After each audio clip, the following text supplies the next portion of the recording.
So what I want to move into a little bit now is nutrition and exercise, and I guess getting the most out of our exercise through nutrition. So it doesn't matter what your goal is, whether it's weight loss, whether it's muscle gain, whether you want to get fitter, you know, what you eat before and after exercise, you know, it can make the difference between, you know, a really pumped, energetic workout or just a like, you know, whine my ear every 5 minutes, just going, I want to get out of here sort of workout. You end up looking like that. Next. Alright, so a little bit on fuels used for exercise. So without sort of complicating things too much and getting too technical, duration and intensity of exercise determines which fuel we use for energy. And when we talk about fuel, we're just talking about food. Just to make that nice and easy. So higher the intensity, which is 90% of boot camp workouts are high intensity. The more carbohydrates we use, which is, remember, our breads, pastas, you know, all fruit, all that kind of stuff. Lower intensity, longer exercise, which is more that steady state cardio, which I'll speak about in a second, and sort of, you know, walk, you know, slow running, all that kind of stuff. The body uses more fat and some protein as the main energy source. And carbohydrate is preferred fuel for exercising muscle, which again is a lot of what we do at boot camp, because it's quickly mobilised, you know, and quickly in the bloodstream and being used for energy. And with our carbohydrates, and this is one of the reasons why I hate the no carbs sort of diets and why people get confused with it, it's because we store about 100 grams of carbs in our liver. And then we store, depending on the person, about 400 grams in the muscles. So you've got a bit there to play with before you're going to start being in excess and start storing it as fat. Does that make sense? Does anyone sort of be confused about that? Amanda, you sort of... So, you know, you eat things like bread, pasta, all that, it gets, you know, turned to glucose. Yeah, yeah, in the liver and in the muscles. But then, once you're over that, so once you're over that, that's when your body's going to have in excess and it's going to start storing it. But my issue with that is, if you had some bread before you come and exercise, I'm more worried that I'm just going to use up that bit of bread and not use up anything else I've got in storage. Does that make sense? Yeah. Yeah, and we'll speak about that in a second. But because there's always a ratio, and your body's not just going to use carbohydrates and nothing else. There's always a ratio. So it's going to be using, and I think, you know, it's been a while since I've read and did my courses and stuff, but the ratio is about, and Danny might be able to help me out here, I think with higher intensity, I think it's about 60-30 or something with carbs. So it's using, your body's using primarily carbohydrates, but it's still using fat as well. So you're still going to burn fat for energy. And then when it talked about lower intensity exercise, where we use primarily fat, so it's using more fat stores for energy, but still using it, there's always a chemical mix, so it's never just straight fat for energy and nothing else, or it's never just carbohydrates and nothing else. Your body doesn't work like that. So there's always a mix. But higher intensity, there's more carbohydrates being used, and lower intensity, there's more fat being used. Okay? And that's like you say, oh, you don't want to eat that bread, you want to burn it off.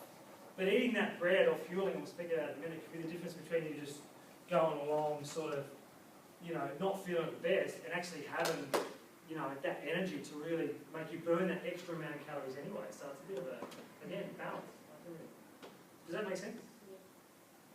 And I'll speak about the exception, my exception to the rule in a second. So morning training. Morning training is always tricky because, you know, we don't like to get up and eat and then go in our stomach. But the reason I love morning training is because your day can't dictate if you exercise or not, you know. And how many different things happen during your day where you go, oh, bugger, get home, no, had a crap day, this happened, that happened, I'm not exercising, I sit on the couch. Or, you know, get home and the kids are going crazy and this is happening, that happening, and it's just not going to happen. You get up, first thing in the morning, exercise is done.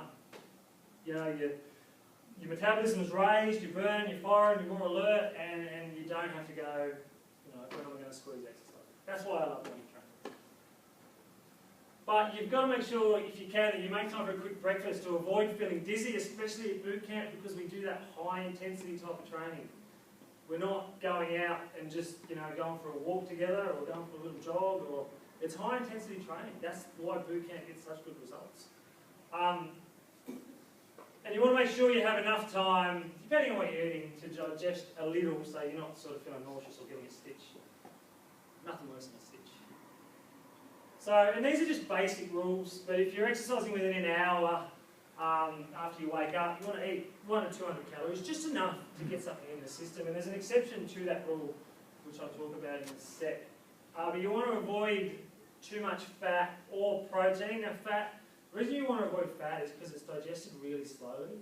So it's just going to sit inside you and feel heavy and yucky, and it's just not really nice. Before. Yeah, this is before you train. This is about, if you get up in the morning, you haven't got a lot of time to sort of have a big meal.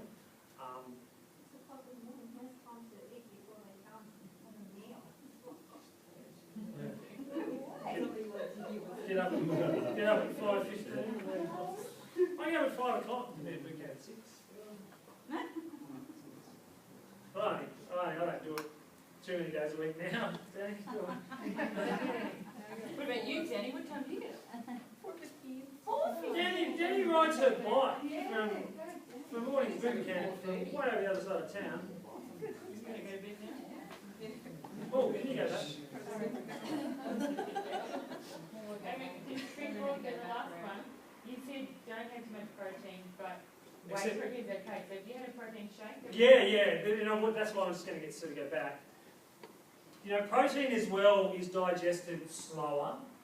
And the thing with protein's good throughout your day and throughout your diet because you burn more calories and it has a higher metabolic effect when you eat it. So your body's going to burn more calories just digesting it. But the good time, the thing with whey is that whey is digested really quickly. So that's a great one to have. So a protein shake with and there's some examples over the page of like some no-fat milk or something. That's good. How easy is it? Chuck it in your shaker, shake it down. You're having that protein to, you know, spare your muscle, protect it. Immune system's good to go, and you're right. Why are you shaking your head? Because if I could chuck it.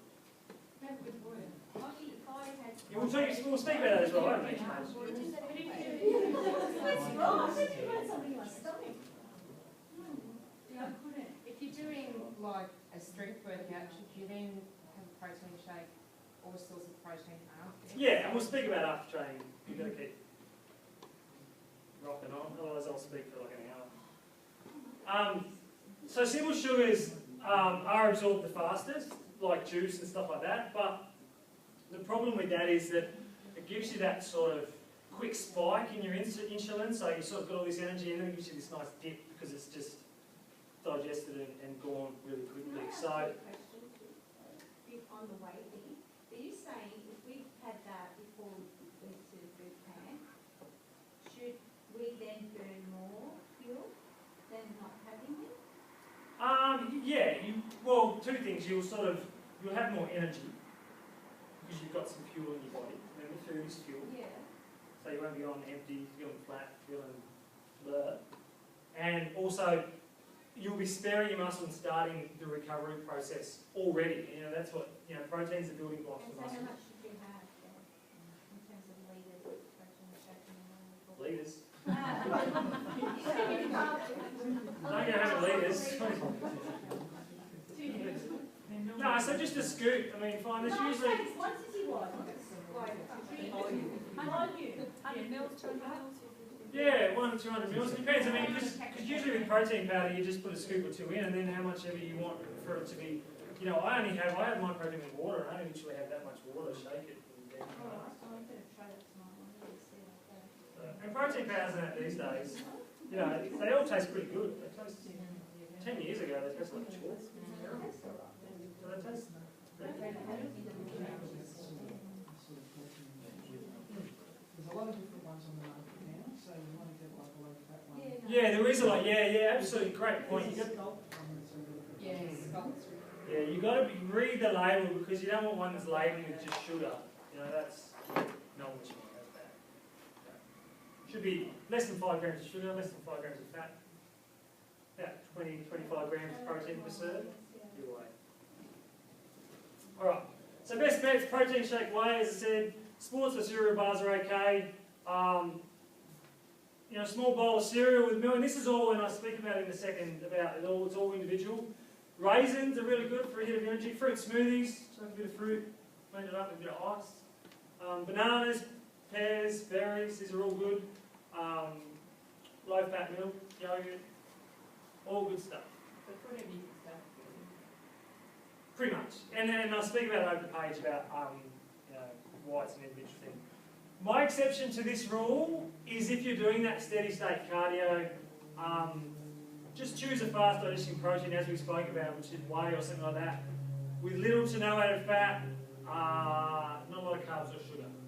And why do we want to do that? And this is just my, a lot of things in the fitness industry are just opinion, like, and this is my opinion on this. You know, it's not, I'm not saying it's the 100% rule. Different players might have different opinions.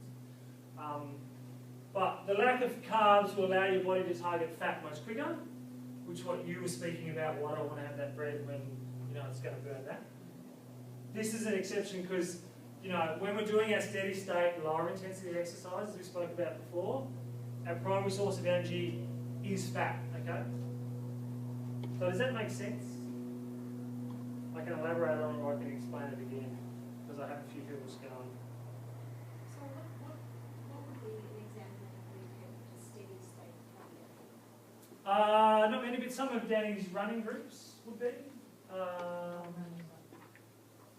But yeah, this is probably more, look, to be honest, a lot of boot camp sessions aren't, but this is more for, say, if you were doing your boot camp 3 days a week and then a couple of days a week you were going for like a nice easy steady state run for 30 minutes and you're getting up early to do that, I'd say don't eat before you get up. Just get up, have a shake or something, just to, you know, just say you've got protein in you, but stay away from any carbs, fat, anything like that. So your body taps straight into that fat for fuel and starts burning straight away. Now you can do that, I can't even say this, you can do that before boot camp, but I guarantee you won't feel as strong and energetic through your workouts, especially as we said before, you know, your body wants carbs, especially when you're doing strength training, because it's easily accessible and, you know, it's where you get your energy from. So, Sorry, butting again. So you're saying to have the carbs before boot camp, but the steady if you can. I mean, I'm not saying sit down to a massive feast and here we go, load up on carbohydrates. I'm not, don't confuse that with I'm giving a green light for you just to I realise that. have a free-for-all on carbs. To have something in your body, in your stomach, Yeah, before you train. yeah.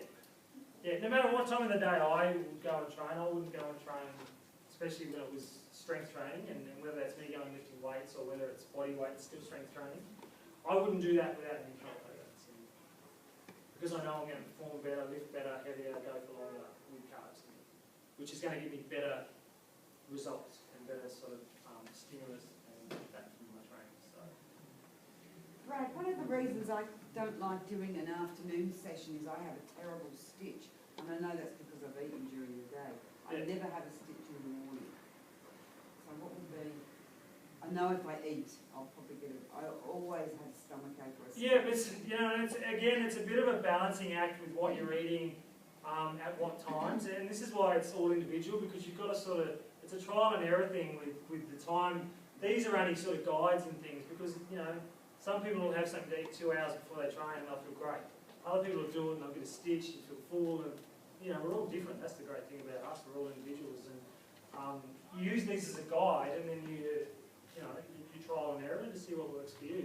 And Ange, it might be a case of either, you know, you're eating the wrong things that are giving you that stitch, or, you know, you're eating at a certain time that's not long enough for it to start digesting and sort of get into the bloodstream, or you've just got to maybe just change a little bit. So maybe, you know, try to eat maybe an hour out from training, or try 2 hours back, and just sort of all the things you're eating. Yeah, I think it would have to be at least 2 hours. Yeah, because I know certain things I can't eat before I go for a run, because I know it just gives me a massive stitch. But, you know, I'll trial and error it, and I know that, you know, if I have like some sort of break for lunch, I probably wouldn't go for a run because it gives me a stitch.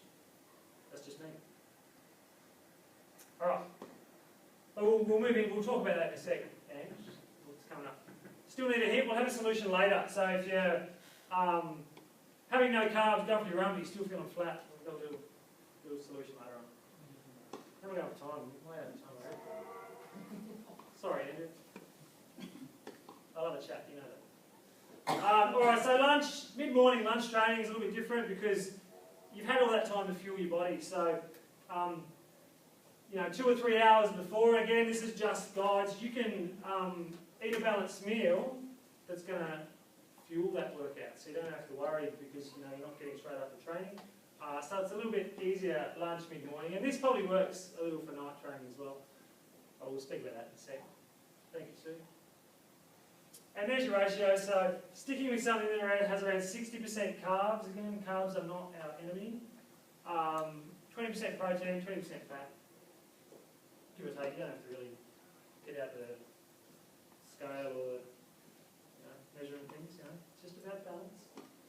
Best bets. And these are just some. So, but anything. When I say things like crumpets or when I say things like bread or all that kind of stuff, we're talking about wholemeal, whole grain, all that kind of stuff. Stuff that's got fibre, stuff that's not just made of starch and whatever else that white bread is. Okay, white bread's the devil. Meal replacement shakes, bars, yogurt, all the same things apply that you can have as a smaller meal. You just have a little bit more.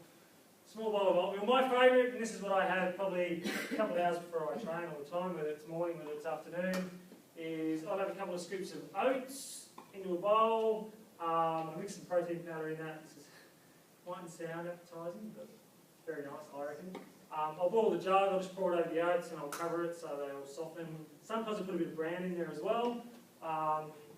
If I'm having it later in the day and I'm not training, I'll put nuts in there, otherwise I won't because you don't want fat before you train. And a bit of milk. Perfect. Love it. I live on oats. Oats are great. Oats are a superfood. Some people don't like them, but there's lots of different things you can do with oats to make Leah. Raspberries, mix raspberries and then just stick them in the microwave. I mean, I'm not a big fan of the way they're traditionally cooked, where you put them in a pan and and they get all cluggy, and I'd rather have them sort of more like, I guess, a cereal type thing. So that's just me. But I used to have as a kid, though. Mum used to cook them. Yeah, great. All right, after work, trying to reminiscing. After work training, so you're on the way to camp and you're yawning, you're hungry, you've had a big day and you haven't eaten since lunch, and you run out of gas. So 2 or 3 hours, and this is where it's all about prior preparation. So 2 or 3 hours before you leave work, and again, it depends on what time you leave work. If you're leaving work at 2 o'clock in the afternoon, you're not going to have something at lunch and then have nothing else until boot camp. But 2 or 3 hours before you leave work, you can eat a small balanced meal, which would be 400 or 500 calories, and then you can have that snack like you would have in the morning 30 or 60 minutes before. So then that is really the picture and getting the bloodstream just as you're starting to train.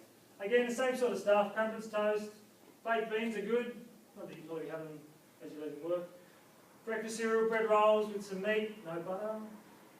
Fruit salad with yogurt, pasta or rice with that low-fat or tomato-based sauces that aren't obviously laden in fat and all that kind of stuff. But the important thing is, and as I spoke about, is that you experiment and see what works for you. We're all individual, we're all different. It's never a one-size-fits-all. Some people cannot stomach milk in the hours leading up to exercise and they should avoid cereals, milkshakes. It's all, trial and error. It's like with exercise, we don't all have the same stimulus and adapt the same to all the same sort of exercise and that.